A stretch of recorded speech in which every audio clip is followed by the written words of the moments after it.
नमस्कार दोस्तों, आप सभी का स्वागत है आपके पसंदीदा होम्योपैथिक यूट्यूब चैनल में। मैं डॉक्टर विपुल कुमार आप सभी का स्वागत करता हूं। दोस्तों, आप सभी को पता है कि हमने शुरू की थी एक श्रृंखला नोजोड्स और सार्कोड्स के ऊपर, और इसी श्रृंखला के तहत अब हम सार्कोड्स बताना शुरू कर दिए हैं। तो लास्ट टाइम हमने लैक कैन करके सार्कोड बताया था, और मेरे हिसाब से लैक की मेडिसिन पहले कवर कर लेते हैं। लैक यानी मिल्क लैटिन में, और ये दूध से बनी हुई दवाइयाँ है। लैक कैन यानी कुतिया की दूध से बनी हुई दवा हमने इसके पहले डिस्कस की थी। आज बात करेंगे लैक डेफ्लोरेटम के बारे में, जिसे लैक वैक डेफ के नाम से भी जानते हैं, लैक वैक्सीनम डेफ्लोरेट के नाम से भी जानते हैं। तो ये लैक डेफ या लैक वैक डेफ, ये दोनों एक ही दवाई है। तो आज की वीडियो में जानेंगे कि क्या क्या लक्षण है, किस चीज़ से बनती है ये दवा, और कहाँ कहाँ पे हम यूज़ कर सकते हैं, और कौन सी पोटेंसी में ये दवा हम यूज़ कर सकते हैं, इन सभी के बारे में आपको बताऊंगा। शायद आप की नोट्स पढ़ते हो, मटेरिया मेडिका पढ़ते हो, तो वहाँ पे आपको इतना कॉम्प्रिहेंसिव नॉलेज नहीं मिलता है, इतने कॉम्प्रिहेंसिवली आपको ये मेडिसिन के बारे में जानकारी नहीं मिलती है। यहाँ पे एक ही जगह पे आपको पूरी जानकारी मिल जाएगी, तो वीडियो अंत तक जरूर देखेगा। चलिए बिना किसी देरी के हमारा डिस्कशन शुरू करते हैं।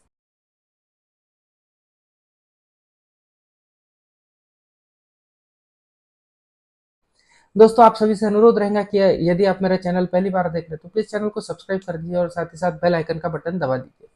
लैक डेफ या फिर लैक वैक्सीनम डेफ्लोरेटम, ये दोनों एक ही दवा है। ये बनती है स्किम्ड काउ मिल्क से, यानी गैया का दूध जिसपे से मलाई यदि निकाल ले तो जो बच जाता है दूध, उसको पोटेंटाइज करके ये मेडिसिन हम बनाते हैं। और जैसे कि डॉक्टर केंट कहते हैं कि ये दूध जो होते हैं ये इसेंशियल पार्ट होते हैं अर्ली लाइफ के लिए। जो भी न्यूट्रिशन होता है वो प्रोवाइड करते हैं उस स्पीशीज के लिए, तो बहुत ही ज़्यादा रिच होते हैं, ये न्यूट्रिशियस होते हैं। इसलिए डॉक्टर केंट तो इवन सजेस्ट करते हैं कि सभी तरह के दूध हमें प्रूव करने चाहिए, और अलग अलग बीमारियों में उन्हें यूज़ करने चाहिए, क्योंकि इनके बहुत अच्छे रिजल्ट हमें देखने को मिलते हैं।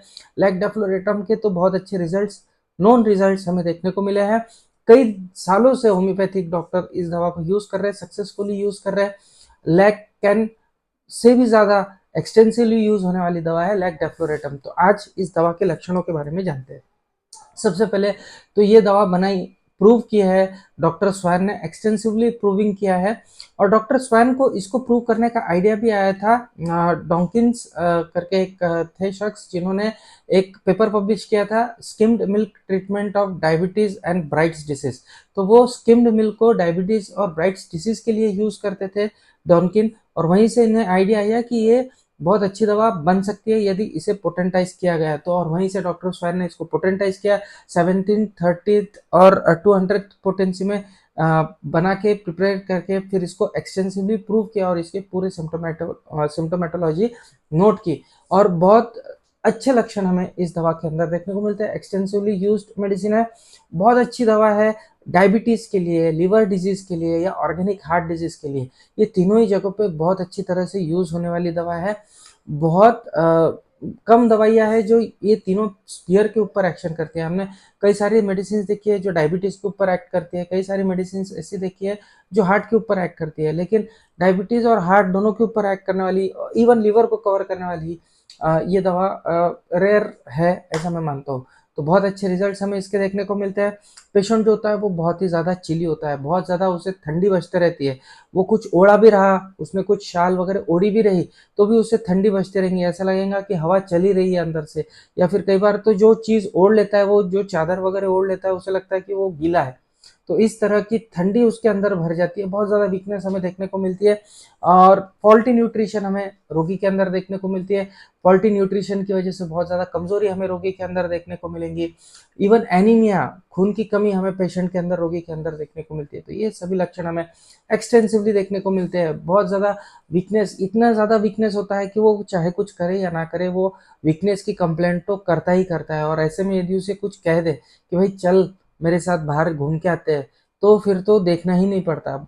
ऑलरेडी वो वीक फील करता है, एग्जॉस्टेड फील करता है, चलने के लिए तो बिल्कुल ही नहीं देखता है। बिल्कुल बहुत ज़्यादा वर्क हमें पेशेंट करता हुआ देखने को नहीं मिलता, इतनी ज़्यादा कमजोरी हमें रोगी के अंदर देखने को मिलती है। पेशेंट सो नहीं पाता है ठीक से, यदि सो नहीं पाता है और उसकी वजह से भी यदि कोई कंप्लेंट्स आती है, तो उसके लिए भी लैक डेफ्लोरेटम के बारे में हम सोच सकते हैं। बहुत अच्छी दवा है। यदि किसी को सिर दर्द की तकलीफ है, सिर दर्द ऐसा जो यहाँ सामने से शुरू होकर ऑक्सीपुट में जा रहा है, फ्रंटल पे शुरू होकर पीछे की तरफ जाने वाले सिर दर्द के लिए बहुत अच्छी दवा है। और बहुत सीवियर हेडेक हमें पेशेंट के अंदर देखने को मिलते हैं, बहुत ज़्यादा अनबियरेबल हेडेक हमें पेशेंट के अंदर अक्सर देखने को मिलता है। तो ये सभी लक्षण हमें देखने को मिलता है। इसके अलावा ड्रॉप्सी, ड्रॉप्सी यानी हाथों के या शरीर के किसी किसी अंग पे हमें यदि स्वेलिंग देखने को मिलती है तो उसे हम ड्रॉप्सी कहते हैं। कई बार हाथों पे और पैरों पे हमें ये स्वेलिंग अक्सर देखने को मिलती है। तो यदि ड्रॉप्सी किसी को हो जाती है, चाहे वो किडनी की गड़बड़ी की वजह से हो, या फिर चाहे लिवर प्रॉपर काम नहीं कर रहा हो, या फिर ऑर्गेनिक हार्ट डिजीज है, हार्ट का पंपिंग प्रॉपर नहीं हो रहा है, ये तीनों में से किसी भी कारण की वजह से यदि शरीर के ऊपर सूजन देखने को मिलता है तो एक बहुत अच्छी दवा है लैक डेफ्लोरेटम। इसको हमेशा ख्याल में रखना चाहिए। बात करते हैं मेंटल्स की, तो डिस्पोंडेंट हमें पेशेंट देखने को मिलता है, बहुत ज़्यादा इंटरेस्टेड नहीं रहता है, लाइफ को लेके बहुत ज़्यादा सीरियस नहीं होता है।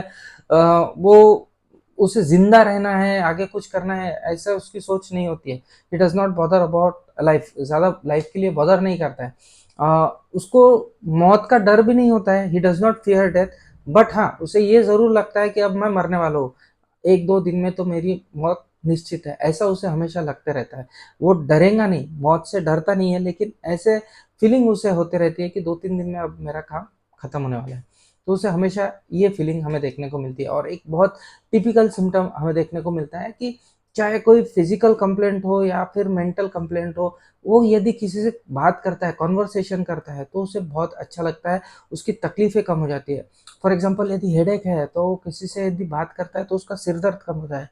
कितना टिपिकल है, कोई मेडिसिन के अंदर हमें ये सिम्टम नहीं देखने को मिलता है। तो ये आपको ख्याल में रखना है। ये मटेरिया मेडिका के अंदर इतना क्लियरली नहीं देता है, ये देखने को मिलता है, लेकिन ये छोटी छोटी पॉइंट्स हमारे ध्यान में होना बहुत ज़रूरी है। एक ही मेडिसिन है हज़ारों में जो ऐसे लक्षणों को कवर करती है, तो आपको ध्यान में रखना है। फिजिकल कंप्लेंट यदि कोई है और बात करने से वो कम हो रही है, या फिर मेंटल कंप्लेंट है, डिप्रेस पेशेंट फील कर रहा है, और बस ऐसा लगता है कि अब मैं मरने वाला हूँ, लेकिन यदि बात कर लेता है किसी से तो ठीक है, अब शायद मैं कुछ और दिन जी लूँगा, इस तरह के यदि किसी के अंदर विचार आते हैं तो लैक डेफ्लोरेटम के बारे में आपको ज़रूर सोचना चाहिए। तो बहुत ही टिपिकल सिम्टम है, मैं बार बार इस सिम्टम के ऊपर स्ट्रेस कर रहा हूँ, तो ये ध्यान में रखिए।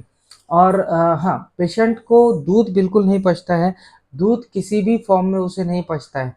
बिल्कुल इंटॉलरेंट रहेगा, दूध यदि पी लेता है तो उसकी सभी तकलीफें बढ़ जाती है, सिर दर्द बढ़ जाती है, दूध पी लेगा तो नींद नहीं आएगी, दूध पी लेगा तो उल्टी हो जाएंगी, दूध पीने से पेट कॉन्स्टिपेटेड हो जाएगा, पेशेंट का पेट ही साफ नहीं होगा। ये सभी लक्षण हमें पेशेंट के अंदर अक्सर देखने को मिलता है। तो दूध से सभी तरह के कंप्लेंट्स हमें पेशेंट के अंदर बढ़ते हुए देखने को मिलते हैं। ऐसे रोगियों के लिए लैक डेफ्लोरेटम बहुत अच्छी दवा है। यदि ये दवा दे देते हैं तो दूध उन्हें टॉलरेट होना शुरू हो जाता है, मिल्क उन्हें टॉलरेट होना शुरू हो जाता है। ये चीज़ ज़रूर ध्यान में रखिएगा कि यदि आपको कोई रोगी देखने को मिलता है जो कहता है कि मुझे दूध नहीं पचता है, तो उसे ज़रूर लैक डेफ्लोरेटम ट्राई करके देखेंगे। मोस्ट ऑफ द केसेस में आपको आराम मिल जाएगा। चलिए बात करते हैं, डॉक्टर केंट तो ये बोलता है कि यदि कोई ऐसा व्यक्ति आपको देखने को मिलता है जिसको दूध नहीं पच रहा है तो उसके पूरे लक्षण देख लीजिए, क्योंकि इतने सालों से उसने दूध नहीं पिया है और दूध नहीं पचने की वजह से जो भी लक्षण उसको देखने को मिल रहा है, वो सभी लक्षणों के ऊपर लैक डेफ्लोरेटम बहुत अच्छी तरह से काम करेंगे। तो बहुत अच्छी ये दवा है। कॉन्स्टिपेशन बहुत ज़्यादा हमें पेशेंट के अंदर देखने को मिलता है, इनिमा दे देते हैं तो उतना पूर्ता ठीक लगता है, लेकिन फिर भी इनिमा नहीं दिए तो फिर से कॉन्स्टिपेटेड, 2-2 3-3 दिन पेट साफ ही नहीं हो रहा है। ऐसे रोगियों को अक्सर हम सिलीशिया देते हैं, लेकिन सिलीशिया से भी यदि आराम नहीं गिर रहा है तो ध्यान रखिए, लैक डेफ्लोरेटम आपकी दवा हो सकती है। ये दवा कॉन्स्टिपेशन के लिए बहुत अच्छी है। बहुत हार्ड स्टूल होता है, पेशेंट रो पड़ता है जब भी पैखाने होते हैं, उससे स्टूल होते हैं तो, और बहुत ज़्यादा जोर लगाना पड़ता है। तो ये सभी लक्षण हमको स्टूल के अंदर भी देखने को मिलता है। ऐसा लगता है उसको कि जो गुरुद्वार है वो पूरे तरह से पैरालाइज हो गया है, उसमें कोई मोशन ही नहीं है, कोई मूवमेंट ही नहीं है, इस तरह का सेंसेशन हमें रोगी के अंदर देखने को मिलता है। और हाँ, फीमेल्स के लिए भी बहुत अच्छी दवा है। फीमेल्स के लिए 3 सिम्पटम्स बताऊंगा जो बहुत अच्छे हैं। सबसे पहले तो मेंसेस, यदि हाथ ठंडे पानी में डालने के बाद में मेंसेस रुक जाते हैं किसी फीमेल के लिए तो बहुत अच्छी दवा है। दूसरी चीज़, यदि कोई यंग लड़की है, दूध पीती है, यदि दूध पीना शुरू कर दे तो उसकी मेंसेस डिले हो जाती है। ये बहुत टिपिकल है, मतलब दूध नहीं पिया तो मेंसेस टाइम पे आएंगी, लेकिन दूध पीना यदि शुरू किया उस लड़की ने तो मेंसेस डिले हो जा रही है, 5 दिन 10 दिन लेट आ रही है। तो ऐसे रोगियों के लिए भी बहुत अच्छी तरह से काम करती है लैक डेफ्लोरेटम। और तीसरी और सबसे इम्पोर्टेंट चीज़ जो हमें ध्यान में रखनी है वो है मिल्क। जब भी प्रेगनेंसी के बाद में, डिलीवरी के बाद में, जब दूध आना चाहिए माँ को, वो यदि नहीं आता है तो वहाँ पे हम लैक्टोफ्लोरेटम के बारे में सोच सकते हैं। ऐसी माँओं को यदि हम लैक्टोफ्लोरेटम देते हैं तो उनका मिल्क का प्रोडक्शन बढ़ जाता है, दूध आना शुरू हो जाता है। तो बहुत अच्छी दवा है, ध्यान में रखेंगे लैक्टोफ्लोरेटम मिल्क ब्रिंग करने के लिए। हमने लैक्टोनेनम के वक़्त ये बताया था कि यदि बहुत ज़्यादा मिल्क आ रहा है, मिल्क रोकना है। यदि स्टिल बर्थ हो गया या किसी कारणवश अबॉर्शन हो गया और मिल्क आ रहा है और आपको वो मिल्क रोकना है तो लैक्टैन आपकी दवा है। लेकिन मिल्क का प्रोडक्शन कम हो रहा है और मिल्क का प्रोडक्शन आपको बढ़ाना है तो लैक्टोफ्लोरेटम आपकी दवा है।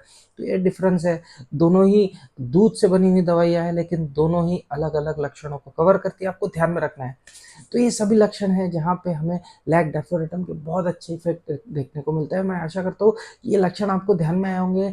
हर बारीकी को मैंने यहाँ पे समझाने की कोशिश की, किसी टेक्स्ट बुक में आपको इतना डिटेल में हर पॉइंट स्ट्रेस करके समझाते हुए कोई देखने को नहीं मिलेगा। मैंने बहुत से वीडियो भी देखे, जो बारीकियाँ है वो कोई नहीं बताता। तो ये आप ध्यान रखिए, लैक्टोफ्लोरेटम बहुत अच्छी दवा है। अब इसे यूज़ कैसे करना है? हालाँकि प्रूविंग डॉक्टर स्वान ने 17, 30 और 200 की पोटेंसी में की थी, लेकिन इसे यूज़ एक्सटेंसिवली किया है एलएम और सीएम पोटेंसी में। तो इसको 1M 10M इस पोटेंसी में आप यूज़ कर सकते हैं या फिर सीएम पोटेंसी में आप इस मेडिसिन को यूज़ कर सकते हैं। जो भी लक्षण आपको बताया है उस लक्षण के ऊपर यदि आपको लगता है कि ये दवा देनी है तो आप 1M 10M की 2-2 बूंद हफ्ते में 2 से 3 बार दे सकते हैं या फिर 15 दिन में 2 से 3 बार दे के देख सकते हैं और इसे उसी ड्यूरेशन में रिपीट करना चाहिए। तो इस तरह से यदि आप दे के उसे रिपीट करके फिर से लक्षणों को देखेंगे तो आपको ज़्यादातर जो लक्षण यहाँ पे मैंने बताया उसके अंदर अच्छी तरह से आराम होते हुए देखने को मिलेंगे। मैंने तो इवन एक छोटे बच्चे को देखा था जो जिसको दूध नहीं पचता था, लैक्टोज़ इंटॉलरेंस कह दिया था डॉक्टर ने, तो इन उन घरवालों ने दूध पिलाना बंद कर दिया था। 6 महीने तक ये दवा से ट्रीटमेंट किया तो उसे दूध पचना शुरू हो गया और वो अच्छी तरह से दूध पीने लगा। इवन जिन डॉक्टर थे वो भी सरप्राइज़ हो गए कि ये कैसे हो सकता है। तो होता है होम्योपैथी में, यदि दवा अच्छी तरह से लग गई तो बहुत अच्छे रिजल्ट्स हमें होम्योपैथी के अंदर देखने को मिलते हैं। तो ये थी हमारी आज की दवा। आशा करता हूँ ये सभी लक्षण आपको समझ में आए होंगे। इसी तरह के इंटरेस्टिंग और वैल्यूएबल, नॉलेजेबल होम्योपैथिक और हेल्थ रिलेटेड टॉपिक्स के लिए चैनल को सब्सक्राइब करना ना भूलें। मिलता है अगले वीडियो में इसी तरह का कोई इंटरेस्टिंग सा टॉपिक लेके आपके सामने फिर से हाजिर होऊंगा। तब तक के लिए आप सभी की इजाज़त चाहता हूँ। जय हिंद, जय भारत।